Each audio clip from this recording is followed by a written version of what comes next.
दोस्तों ये कहानी एक गरीब किसान की है। तो एक बार एक गरीब किसान रहता था जिसका नाम हरिलाल था। वह एक छोटे से गांव में रहता था और उसके पास बहुत ही कम संपत्ति थी। उसके पास केवल एक छोटा सा खेत था जो जमीन के एक छोटे से टुकड़े पर था। हरिलाल कड़ी मेहनत करता था, लेकिन उसकी फसल अक्सर सूखा या कीड़ों से नष्ट हो जाती थी। तो एक दिन हरिलाल के गांव में भयंकर बाढ़ आ गई। बाढ़ ने उसकी सारी फसल को बर्बाद कर दिया और उसका घर भी नष्ट कर दिया। हरिलाल बहुत ही दुखी था। वह नहीं जानता था कि वह क्या करेगा। हरिलाल के पास 1 रुपए भी नहीं बचा था, इसलिए वह एक साहूकार के पास कर्ज लेने के लिए चला गया। तो साहूकार ने उसे बोला, देखो मैं तुम्हें एक ही शर्त पर पैसे दे सकता हूँ।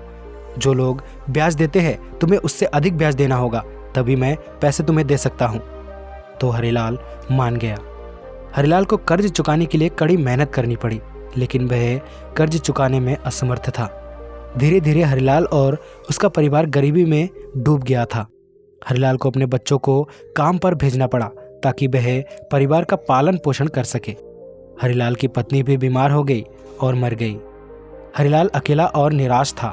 वह नहीं जानता था कि वह क्या करेगा। वह सोचता था कि वह अपनी जिंदगी खत्म कर ले। तो एक दिन हरिलाल एक साधु से मिला। साधु ने हरिलाल को समझाया कि जीवन में उतार चढ़ाव तो आते रहते हैं। उन्होंने हरिलाल को धैर्य रखने और संघर्ष जारी रखने के लिए कहा। हरिलाल ने साधु की बात मान ली। उन्होंने अपने जीवन को बदलने का फैसला किया। उन्होंने कड़ी मेहनत करना जारी रखा और अपने बच्चों को पढ़ाया। तो धीरे धीरे हरिलाल की किस्मत बदलने लगी। उन्होंने अपने कर्ज को भी चुका दिया और एक नया घर बना लिया।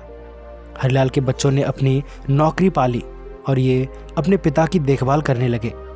हरिलाल को आखिरकार अपनी जिंदगी में खुशी मिल ही गई। उन्होंने सीखा कि जीवन में कठिनाइयों से कभी नहीं डरना चाहिए। उन्होंने सीखा कि धैर्य और संघर्ष से हर मुश्किल को पार किया जा सकता है। दोस्तों इस कहानी से हमें ये शिक्षा मिलती है कि जीवन में उतार चढ़ाव तो आते रहते हैं। हमें कठिनाइयों से कभी भी नहीं डरना चाहिए। अगर आपका समय बुरा चल रहा है तो आप धैर्य बनाए रखें और कड़ी मेहनत करते रहें।